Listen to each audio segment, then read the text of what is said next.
reunido para presentar el libro en silencio, porque muchos de vosotros y de vosotros conocéis en las ediciones, y tenemos a José Luis Andrés Cerrián, el autor, uno de los autores con Félix Arce y con Yoko Masuyama, un libro precioso, muy bonito. Hemos estado escuchando ahora mismo a Shakuhachi, a Carlos Díez y a Antonio Ríos, que nos van a interpretar distintas piezas a lo largo de la presentación, y yo creo que de lo que se trata es de que hagamos un poquito de diálogo interior y exterior, ayudados por la extraordinaria música que nos ayuda a entrar en el mundo tan sencillo de los haikus y al mismo tiempo tan complejo. Entonces os invitamos a entrar, os invitamos a dejaros llevar y a no permanecer en nada y bueno, a escuchar, porque básicamente es eso, escuchar y sentir lo que vamos a hacer, hoy. José Luis, yo te quería preguntar en primer lugar por la factura del libro. A mí me parece un libro muy bonito, muy claro, muy limpio, y te quería preguntar primero por la portada y por la factura, porque es un libro con un color crema muy bonito, con blancos, muy limpio y con una portada preciosa. Cuéntame un poquito de dónde surgió este paso. Bueno, en la portada han intervenido varias personas. El tamaño del libro más bien fue cosa del editor. No es que lo eligiéramos nosotros tampoco de este tamaño, ¿no? Fue más cosa del editor. Por ejemplo, la caligrafía es una caligrafía de una chica japonesa que estuvo en Zaragoza colaborando en la Asociación Aragón-Japón, daba clases de caligrafía. Y bueno, es una caligrafía... por ejemplo, el título, En silencio, es muy curioso que en japonés hay diferentes ideogramas para que quieren decir silencio, ¿no? En concreto, este ideograma que pone aquí, que hizo esta chica, es un ideograma que es poco usado en la actualidad, porque se refiere a un silencio profundo, que sucede o bien en la naturaleza o bien en la meditación, ¿no? Luego, por ejemplo, el cojín este de meditación que está dibujado, lo hizo Pilar Gutiérrez, que es mi mujer. Y este cojín es un cojín del templo Kotaiji, que es donde iban a meditar Félix Arce y quien sigue yendo, Yoko Masuyama, ¿no? Bueno, quería decir también que, claro, es una lástima que de los tres autores solo haya podido venir yo, pero es que nos separa una gran distancia, ¿no? En concreto, Félix vive en Cantabria, cerca de Santander, y Yoko Masuyama pues vive en Nagasaki, ¿no? Lo cual lo tiene más complicado, ¿no? Entonces he venido un poco en representación de los tres. Y bueno, no sé. Otra cosa curiosa, por ejemplo, en la traducción, el libro es bilingüe. Ha costado también mucho hacerlo bilingüe, ¿no? Nos hacía ilusión que este libro llegara a Japón, ya ha llegado a algunos sitios de Japón, ¿no? Pero una anécdota curiosa, ¿no?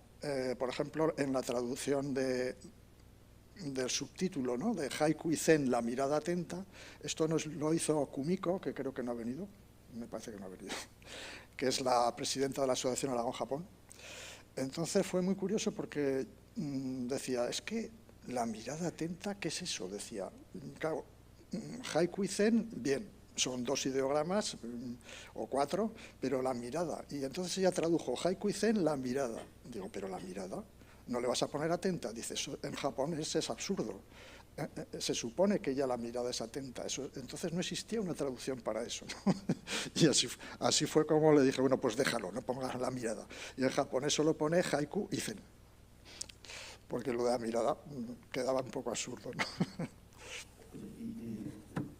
¿Es el Zen el que te lleva a ti al haiku?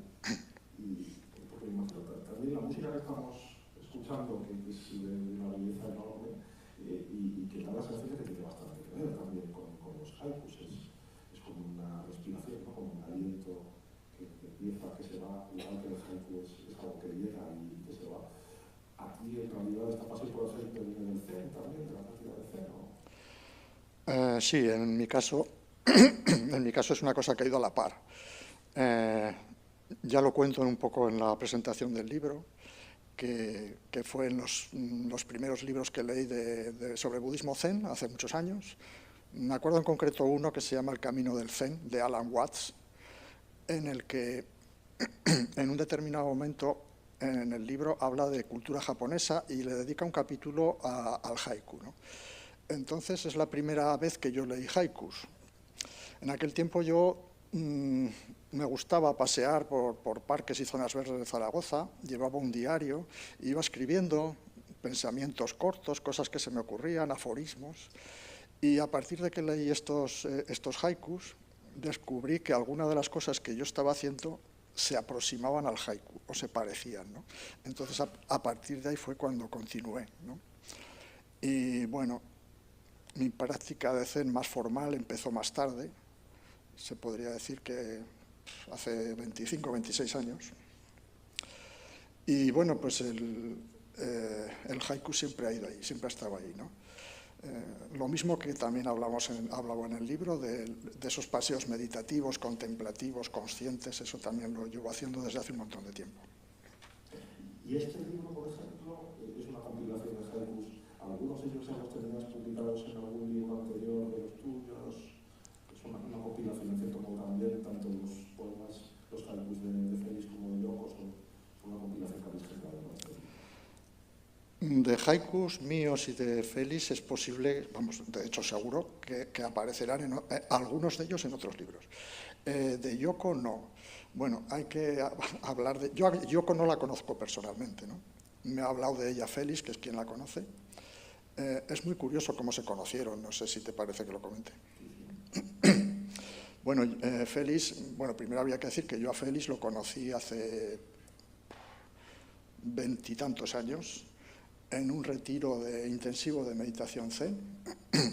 Nos conocimos al final, alguien nos relacionó con el haiku, nos presentó y bueno, ahí empezó nuestra amistad, ¿no? En cuanto a Yoko, Félix le surgió la oportunidad, allí pues yo creo que en el 2010, 2012, de que le invitaron a pasar 3 meses en Japón, concretamente en Nagasaki. Y entonces, en ese tiempo que estuvo allí, al poco le ofrecieron unas clases de español. Había un grupo de mujeres interesadas en recibir clases de español porque la cultura española atrae mucho en Japón. O sea, infinidad de japoneses aficionados interesados por la cultura española, ¿no? Entonces se formó ese grupo de español y una de las alumnas era Yoko. Y curiosamente, siendo ella japonesa, fue Félix quien le transmitió el interés por el zen y el interés por el haiku. Y a partir de que conoció a Félix, empezaron a ir los dos a practicar meditación zen a un templo de allí de Nagasaki, que es Kotaiji, se llamaba el templo Kotaiji, que es el del cojín, ¿no? El cojín que aparece en la portada es un cojín de Kotaiji, ¿no? Y luego fue como ella también se empezó a aficionar por el haiku, porque claro, todos los japoneses conocen el haiku, pero no lo escriben. Pero bueno, pues ella se empezó a interesar. Bueno, Yoko también empezó con un blog, que lo empezaron a hacer a medias entre Félix y ella. Ella, como es muy japonesa, ni siquiera considera que esté escribiendo haikus. Ella lo que hace, no se atreve a llamarle haikus, le llama poemas. Le parece, para un japonés, es un poco pedante decir, no, estoy haciendo haikus en plan autodidacta. Eso no existe en Japón. Nosotros aquí no nos queda otro remedio que ser un poco autodidactas, pero en Japón la gente aprende con un maestro. Y bueno, pues fue así también como surgió este libro. Yo leyendo este blog en el que compartía a Yoko sus poemas, pues descubrí que bueno, había unos cuantos que eran realmente preciosos, muy vivenciales sobre la práctica del zen. Es muy difícil encontrar poemas que tengan que ver con el zen tan vivenciales, ¿no? Y a partir de ahí se me ocurrió la idea del libro. Se lo comenté a Félix y nos pareció un buen proyecto y bueno, pues este es el resultado. ¿Y qué significa la música para ti? Flautas, shakuhachi, estas flautas de bambú. Hombre, hay que tener en cuenta que el shakuhachi a lo largo del tiempo lo han practicado monjes peregrinos, ¿no? Y era una corriente del zen, ¿no? Está muy relacionado con el zen. Y bueno, cuando lo escuchas te das cuenta que el shakuhachi transmite silencio, es una música muy orgánica, transmite naturaleza. No sé, está muy mezclada con el haiku, combina muy bien, ¿no? Voy a pedir ahora que escuchemos una melodía muy breve y leas algunos de tus haikus, si os parece. Y vamos haciendo un poquito alternancia entre música, ese silencio de la música y el silencio de los poemas.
Sí, puedes. ¿Quieres leer alguno de tus poemas, Félix? Sí. Los voy a leer agrupados de tres, en grupos de tres.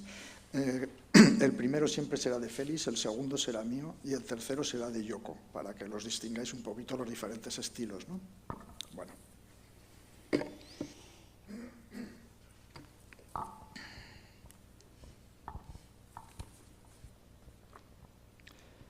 Suave llovizna, atravesando el camino, el olor de los cedros.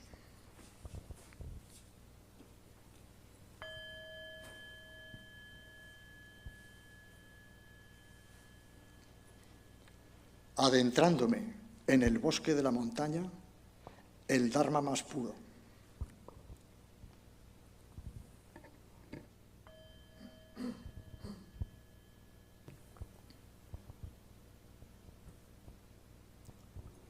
Respira. Mira todas estas cosas saliendo a la luz.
Solo nieva, contemplando la tierra que se hace agua.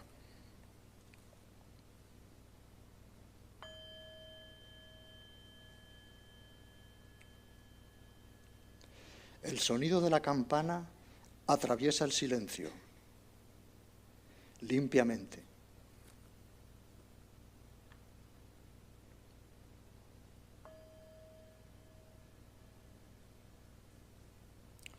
Siete de la mañana, hacia el templo nevado, con un corazón que purificar.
todo el día en silencio, solo el viento en el bambú, solo el viento.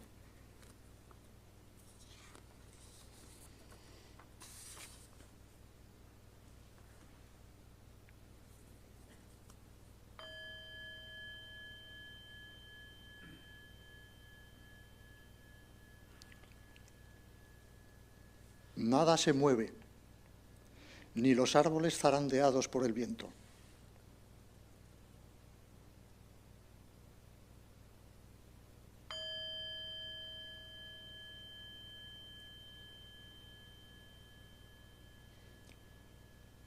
Al unísono con las cigarras, cantando sutras tras el zacén.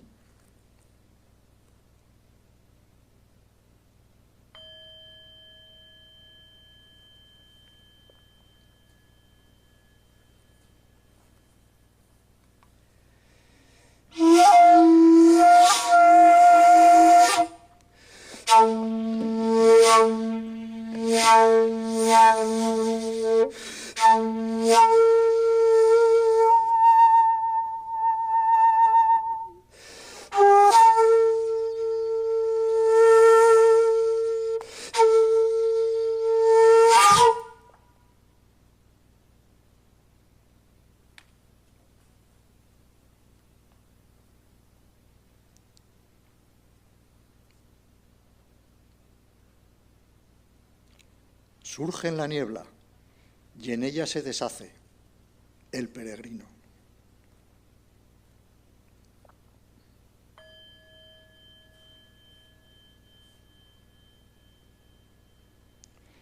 Ladra un perro en la lejanía, nada más.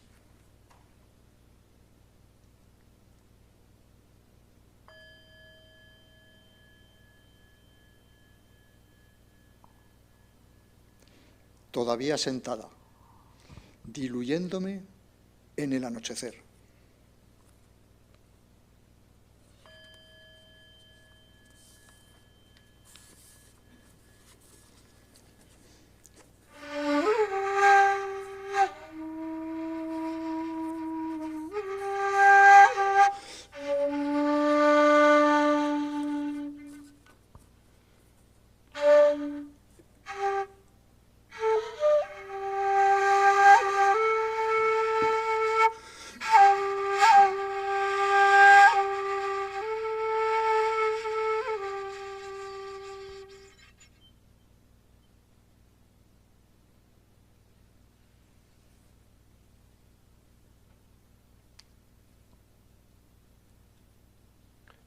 Da un poquito de apuro romper este clima, que lo sepáis. A mí me llama la atención en cuanto a la forma de construir los haikus, José Luis, que aparentemente no hay retórica en el haiku, no hay nunca figuras retóricas. Da la sensación de que cuando los construyes, esta es mi sensación, los vas germinando en una meditación y de repente brotan y ya está. Y yo no sé si se corrige un haiku, fíjate qué tontería te voy a decir, si se corrige o no se corrige o se deja tal cual está en ese momento no de iluminación, porque vamos a decir que tontería es muy difícil de conseguir, pero en ese momento, ¿se corrige o no se corrige un haiku cuando ya lo tienes? Bueno, no sé, yo creo que cada autor te diría una cosa. El haiku ideal, para mí, es el haiku que surge tal cual y que no corriges nada. Pero yo también te tengo que decir que, como mucho, lo que me permito es lo que yo llamo podar un haiku. Al cabo de un rato, lo dejo unos días en reposo y te das cuenta que alguna palabra sobra y la quito. Como mucho me permito eso, pero te estoy hablando de mí. A lo mejor otras personas te dirían otra cosa, ¿no? Para mí el haiku más auténtico es el que surge, pues eso, tal cual, que te sorprende a ti mismo y que bueno, poco más puedes hacer. Te lo decía porque te pilla una trampa, vamos a decirlo así. Este haiku en el que dices, al unísono con las cigarras, cantando sutras tras el zazen, da la sensación de que había un pequeño juego ahí, el sutras tras, que yo no sé si es... yo creo que a veces el problema de intentar fijarse en estas cosas es la mentalidad occidental, y en realidad cuando tú lo planteas no existe ese juego de palabras, si no me equivoco. ¿No es así? Bueno, este haiku es de Yoko. Ajá. ¿O es la traducción? Claro.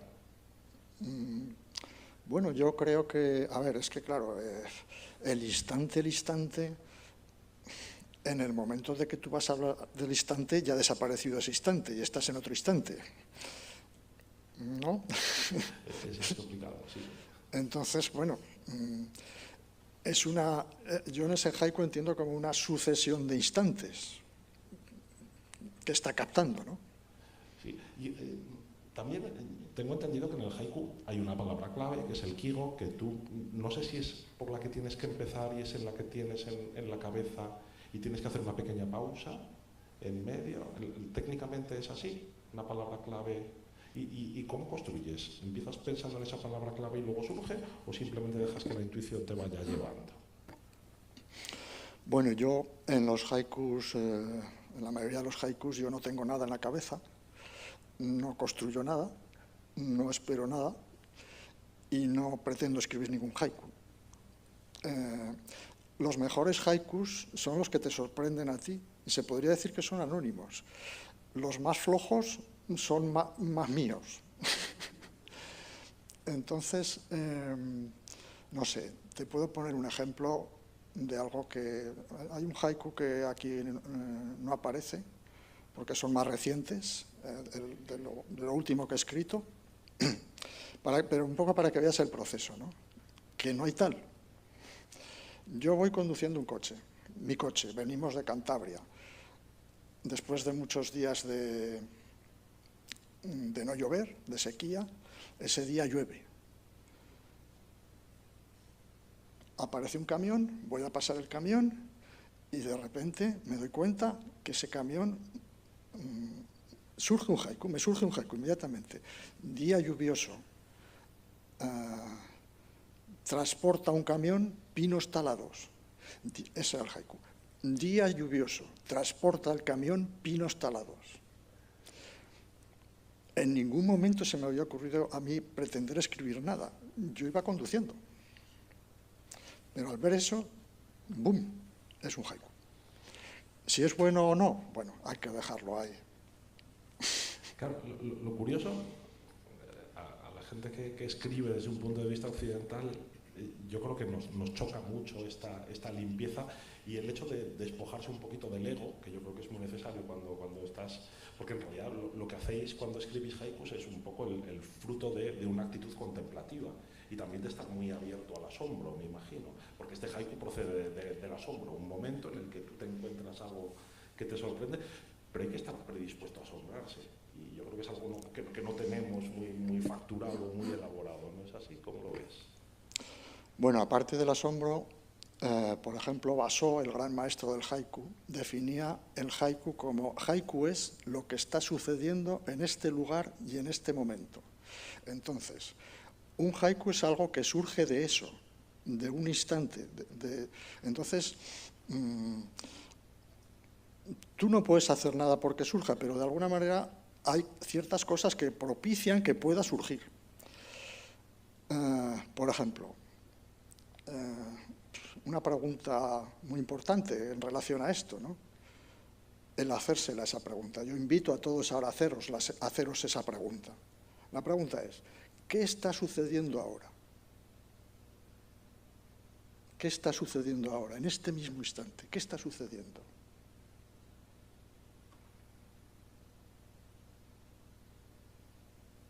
Y lo que empieza a suceder es que aparece silencio,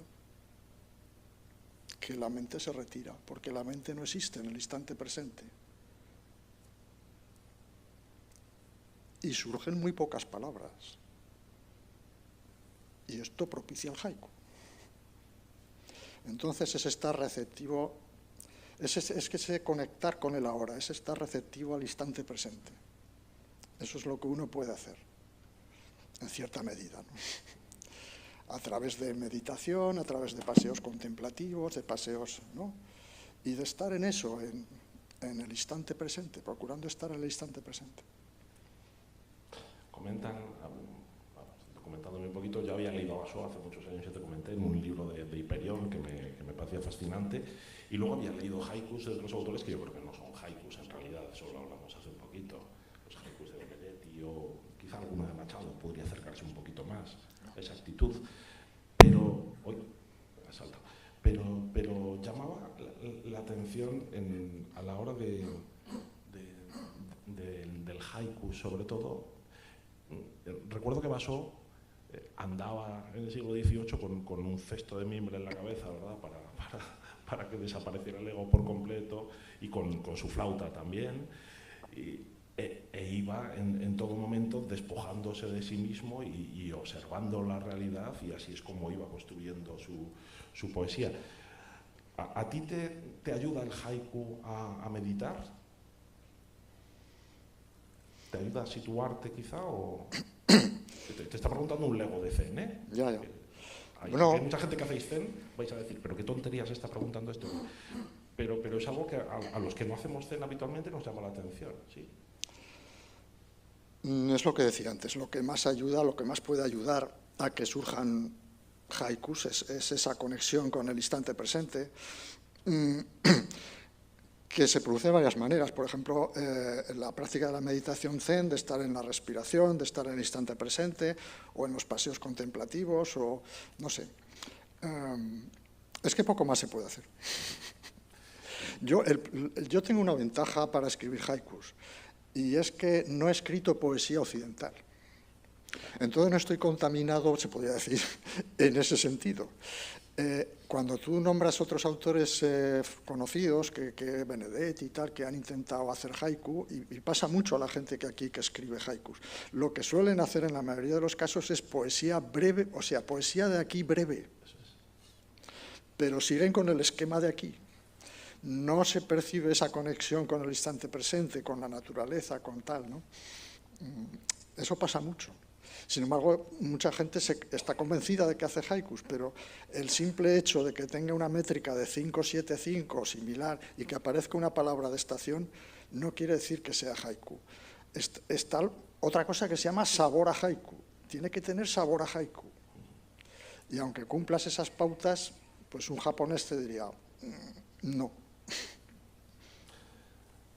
Hay otra cosa en el haiku también. Recuerdo que alguna persona decía que el haiku era como contemplar todo el universo en una gota de rocío.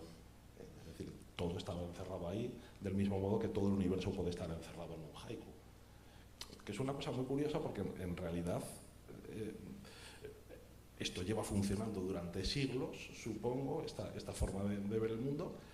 Y sin embargo, la cuántica es eso, lo minúsculo en realidad se proyecta a todas las dimensiones del universo, pero del mismo modo que todo está en lo atómico, todo está en lo extradimensional. Entonces, es muy curioso. Y el haiku tiene, ¿verdad?, ese punto atemporal necesario para que no... Yo puedo leer un poema tuyo, puedo leer un poema de Félix Arce, puedo leer un haiku, puedo leer un... Y no sabría en muchos momentos situar en qué siglo podría estar escrito. Y eso es una cosa muy, muy llamativa. El haiku está fuera del tiempo, en realidad, o está tan hecho de tiempo que se escapa, ¿verdad? Claro, pero es por lo que hablábamos antes, porque es una poesía del instante. En el instante no existe el tiempo. Da igual que sea hace un siglo que hace dos. Claro. Y la belleza está ahí. Claro. Bueno, yo creo que vamos a dejar un poquito más de, ¿verdad?, leer alguna cosita más. Teníamos ahora alguna secuencia más de haikus, ¿no? Teníamos eso.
En algún lugar del templo, un leve tintineo se hace silencio.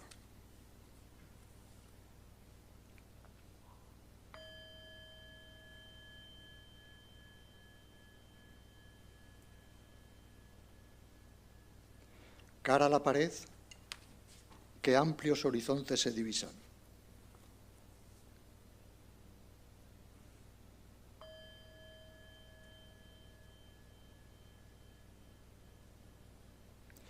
Noche de Zazen, aquí, ligados por un hilo invisible.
Mañana de Año Nuevo. Brilla un guijarro en lo alto del Tori.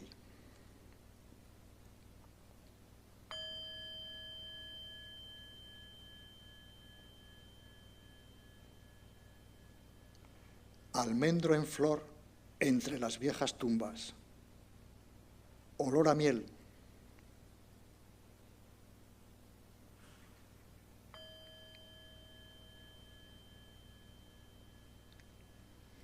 De corazón a corazón, un eco de algo que se reconoce.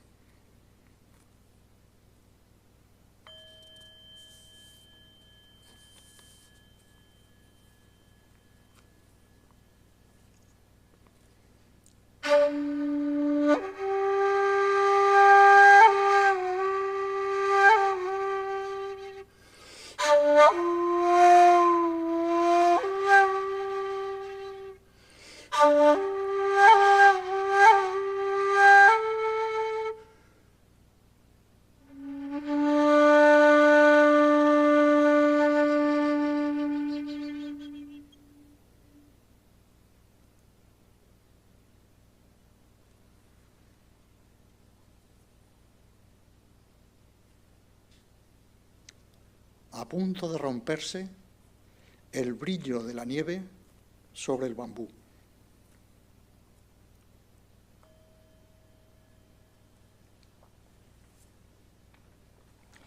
Soto frondoso, el canto de los pájaros, senda de Buda.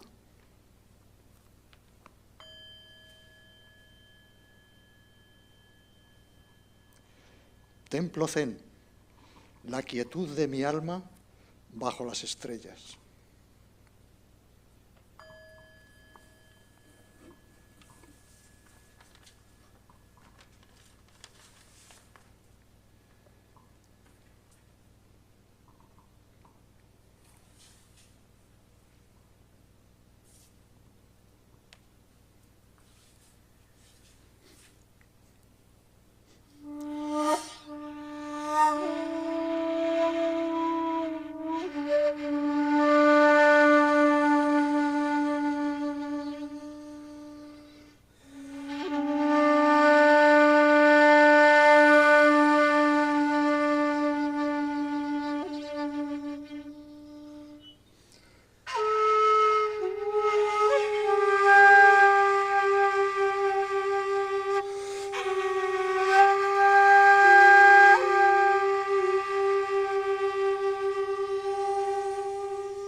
verlo y yo creo que por cerrar un poquito el acto, os diría que a mí me sorprende mucho esta comunión entre el suizo y el francés, ¿verdad? Entre esta música os oía respirar a los dos, oía cómo pasaba el aire, cómo silbaba el aire, incluso por esa pieza de bambú que se acerca mucho a la raíz del bambú, ¿no? Porque están hechas de la parte más baja y escuchaba al mismo tiempo los haikus de José Luis, que también se acercan a la raíz del lenguaje más sencillo, más limpio, y al primer verbo que posiblemente tuvimos como seres humanos, que fue el presente. Es muy poderoso ese mensaje, esa respiración de la música, esa respiración de la brevedad, de la respiración nítida, limpia y del momento. Entonces yo agradezco muchísimo el clima que se ha generado, me parece extraordinario y creo que lo mejor sería cerrar con un fuerte aplauso esto que hemos tenido. Luego tendremos un poquito de tiempo, si queréis, para esto. Yo creo que se merece tanto Antonio como Carlos como José Luis un aplauso.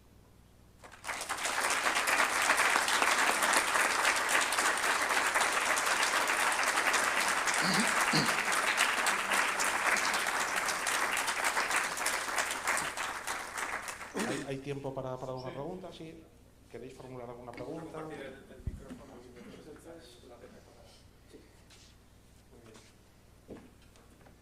Bueno, ¿tenéis alguna pregunta por ahí? Sí, Ana.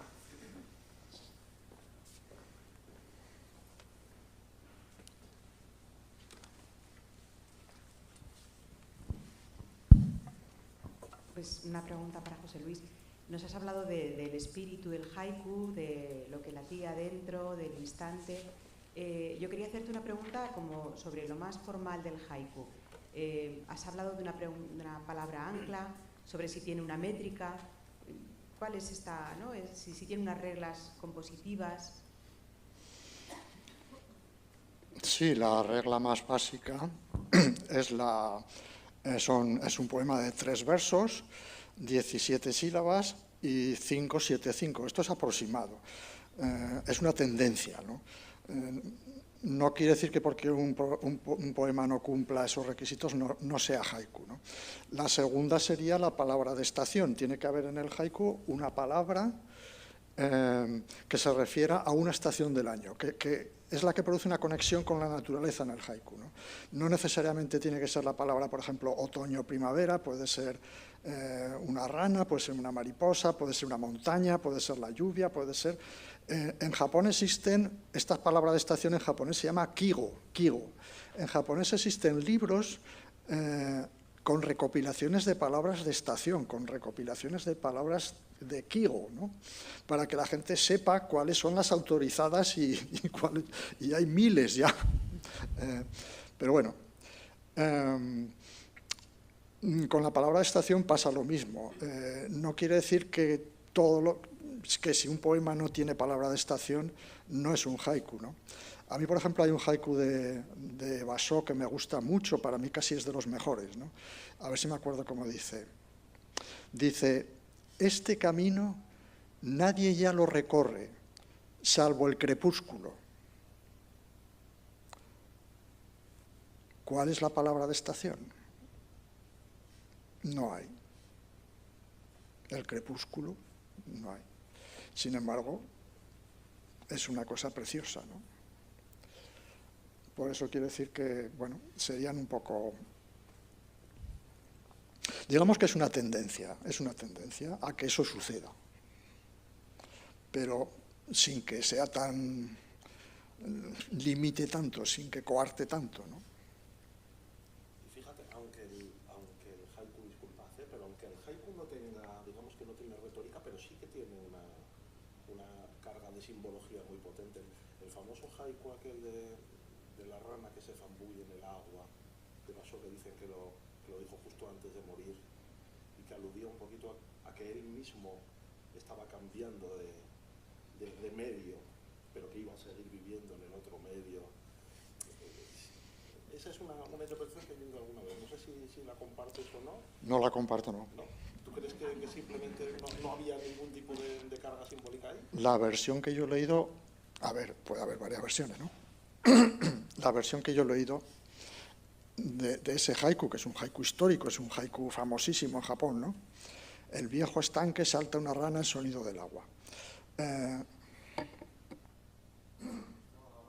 Tengo la garganta hecha polvo.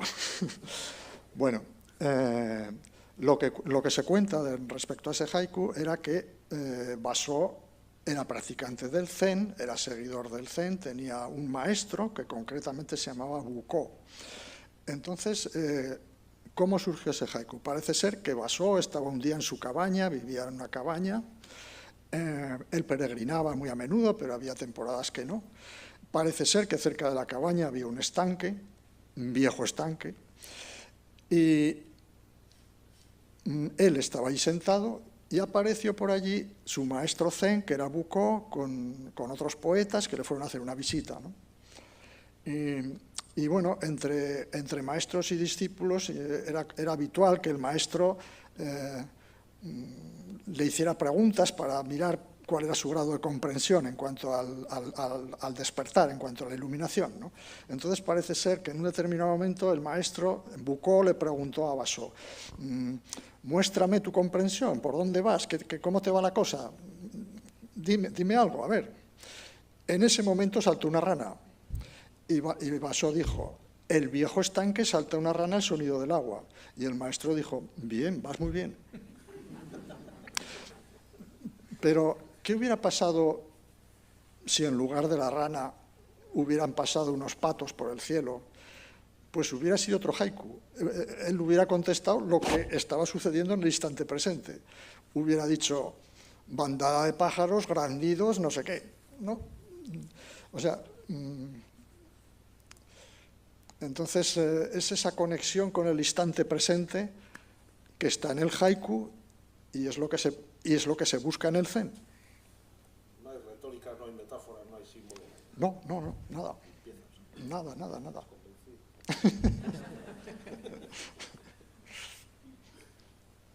¿Más preguntas?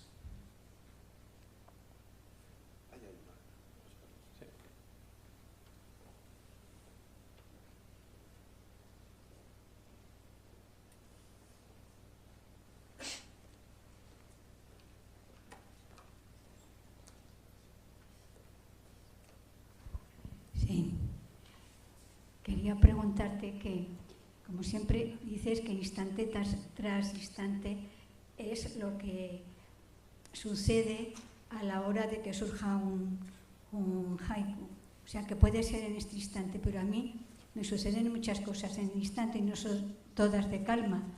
Y los haikus suelen ser todos muy bondadosos, muy de la naturaleza y tal.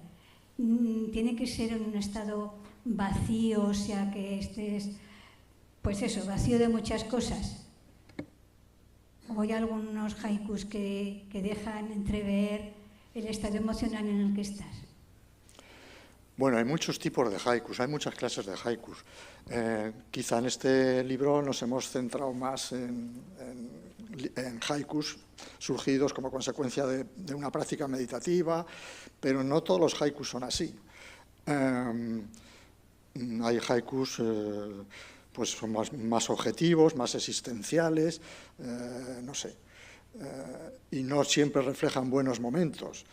No sé, por ejemplo, me acuerdo de un haiku de Issa, que es uno de los 4 grandes maestros del haiku, que decía, en este mundo, encima del infierno, contemplando las flores.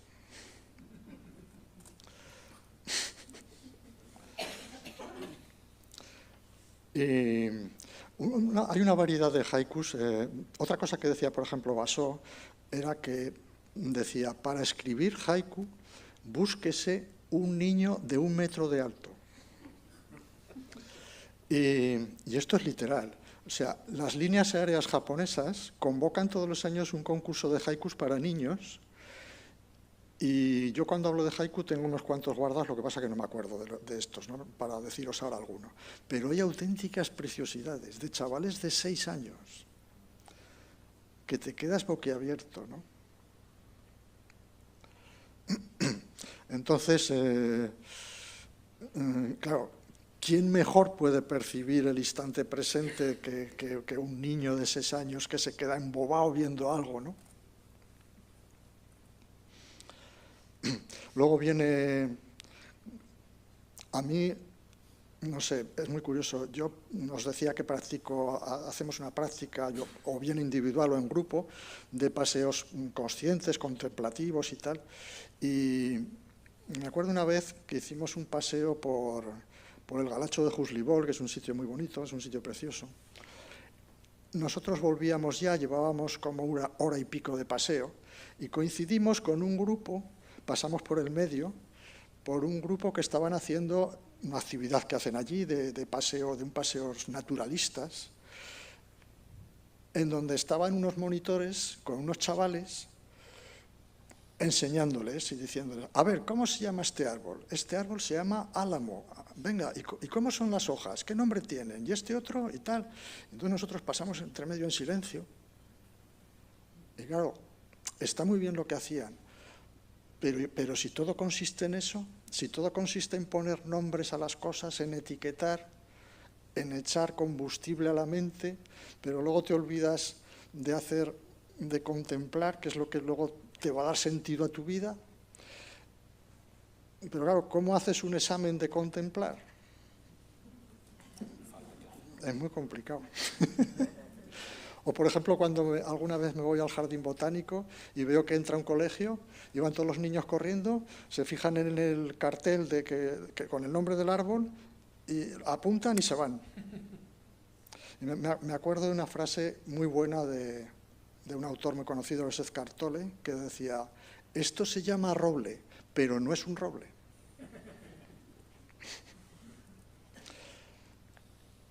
Bueno.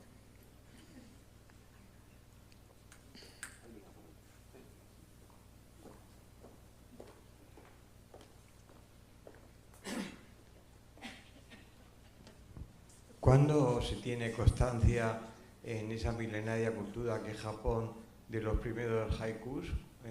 Es una pregunta. Y la otra, ¿qué relación hay entre el haiku y el zen?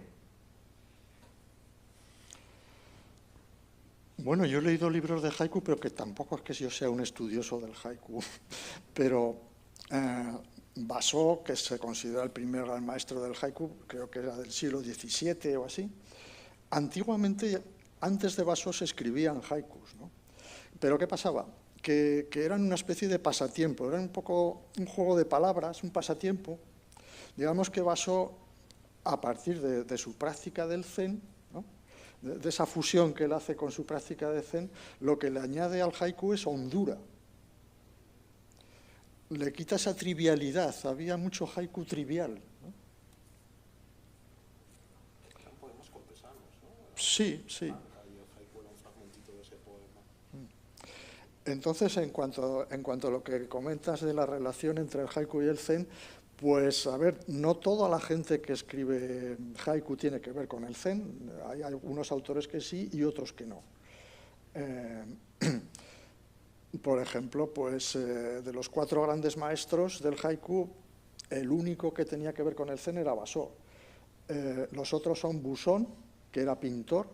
Sus haikus son muy objetivos, parecen pinturas sumies, ¿no?, sus haikus, los de Buzón. Luego estaba Shiki. Por ejemplo, había un haiku de Shiki que decía, viento de otoño, y yo no tengo dioses ni tengo budas.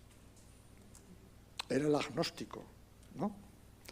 Y luego estaba Isa, que he leído antes un haiku de él, que él estaba más en la onda de una rama de budismo que hay en Japón que se llama de la tierra pura, que tiene una cierta proximidad con el cristianismo, porque es más de fe, de devoción, ¿no? Bueno.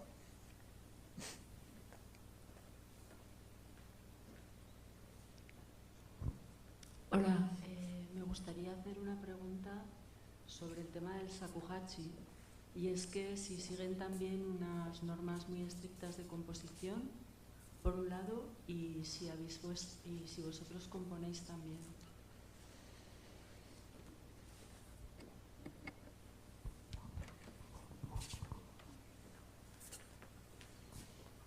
¿Hablo por aquí? Sí, sí. Sí. Hola, ¿se me oye? Te oye bien, hace falta que te... Veo fila por fila y es lo pequeño que es Zaragoza, porque fila por fila conozco un montón de gente, o sea, pim, pum, pim, pum, pim. Vale, la primera pregunta, ¿cuál era, por favor? Que si hay normas estrictas de composición para shakuhachi. No. A ver, con el shakuhachi se puede tocar todo tipo de música, todo, ¿vale? Originalmente, el shakuhachi era un instrumento que ni siquiera era un instrumento musical, era un instrumento para meditar. Entonces, pues bueno, pues se hacían unas agrupaciones musicales, etcétera, etcétera. Luego sí que se ha tocado música folclórica, se ha tocado también jazz, hay gente que le da por el jazz, que queda fatal. Es como tocar heavy con una bandurria, o sea, ¿se puede? Sí, pero no, ¿vale? Pero no hay unas reglas estrictas, no. Lo único que tú te tienes que hacer a la hora de tocar, te tienes que hacer uno con el instrumento, porque ya habéis visto que va muy conectado con la respiración, ¿no? Se nos oye respirar, es un instrumento muy orgánico, es un trozo de bambú,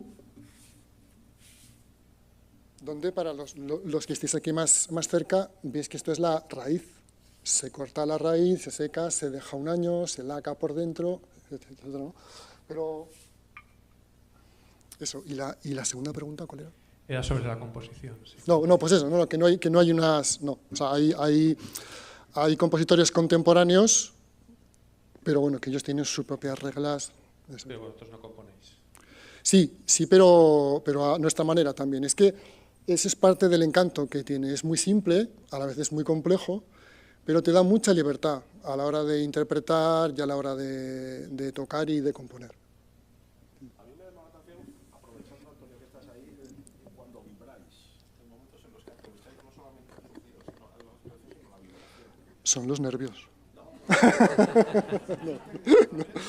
Sí, bueno, es una forma de vibrato, no sé, aquí los músicos, alguno habrá por aquí, que, bueno, pues hay diferentes tipos de vibratos, cabeza para arriba, cabeza para abajo y cabeza en oblicuo, ¿no? Y cada uno tiene una forma o un estilo, pero bueno, nosotros lo empleamos muy libremente. ¿Más preguntas? Tenía una pregunta para José Luis. Si en tu experiencia personal, después de una práctica intensa del Zen, después de un retiro, después de una meditación, de alguna forma sientes que fluyen más los haikus, consideras que estás más creativo, aunque la palabra creatividad en el haiku quizás no es la más adecuada, pero suceden esos haikus después de esa experiencia. Pues sí, de hecho, yo al principio llevaba idea de haber ubicado un poco los poemas, pero me ha parecido que era romper un poco la línea de silencio, shakuhachi y tal, pero, por ejemplo, hay algunos de los poemas que yo sí que los escribí en su día en retiros intensivos de meditación.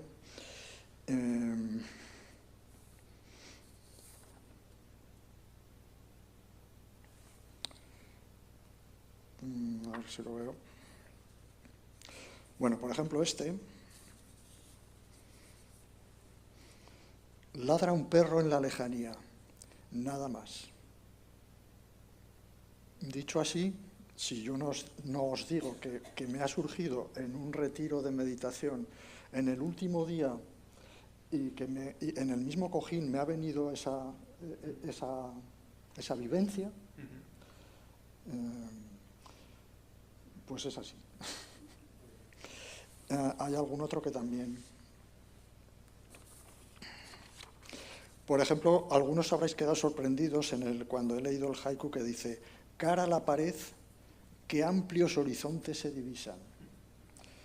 Los que practiquéis meditación sabréis que en el Zen, de las dos corrientes del Zen que hay, de la Soto y la Rinzai, en la rama Soto se practica cara a la pared, y en la rama Rinzai de espaldas a la pared. En el caso de la rama que yo practico es cara a la pared. Entonces, este haiku también surgió en un sesshin, en un retiro intensivo, y por eso dice, cara a la pared, qué amplios horizontes se divisan. No voy a explicarlo, ¿no? No sabría. De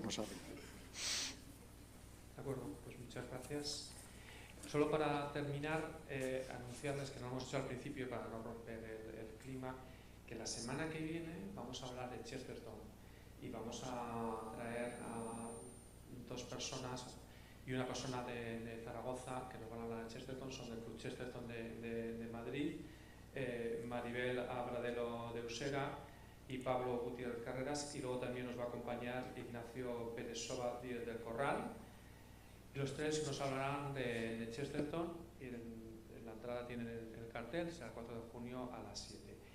Y también, aprovechando que les tengo aquí a todos, pues hago más publicidad, y en junio vamos a terminar, el 19 de junio, la tercera sesión del ciclo de arte y espiritualidad, también a las 7 de la tarde. Se titula Descubrir lo invisible, con César Barrio y Javier Viver.